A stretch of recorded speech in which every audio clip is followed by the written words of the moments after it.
அக்ஷய திருதியை அன்னைக்கு தங்கம் வாங்கினா நிறைய தங்கம் சேருங்கிறது எல்லாருக்குமே தெரிஞ்ச ஒரு விஷயம். இந்த அக்ஷய திருதியை நாளன்று தான் சிவபெருமானிடமிருந்து குபேரன் தன்னுடைய செல்வ வளத்தை பெற்றார்.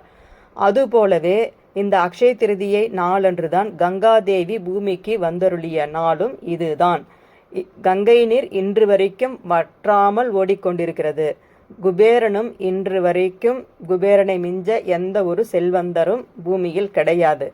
அதுபோல நம் வீட்டிலும் செல்வ செழிப்பும் வற்றாத செல்வமும் இருக்கணும்னா வருகிற 20/4/2026 அன்று காலை 8 to 9 குரு ஹோரையில் நீங்கள் உங்களுடைய சேவிங்ஸை ஸ்டார்ட் பண்ணுங்க. சேவிங்ஸ்னால் நீங்கள் வீட்டிலேயே உண்டியல் வச்சு அந்த 8 to 9 குரு ஹோரையில் நீங்கள் உண்டியல் போட ஆரம்பிக்கலாம். இல்லாட்டா உங்களுடைய சேவிங்ஸ் அக்கௌண்ட்டில் நீங்கள் பணம் சேர்க்கறதுக்கு நீங்கள் போடலாம்.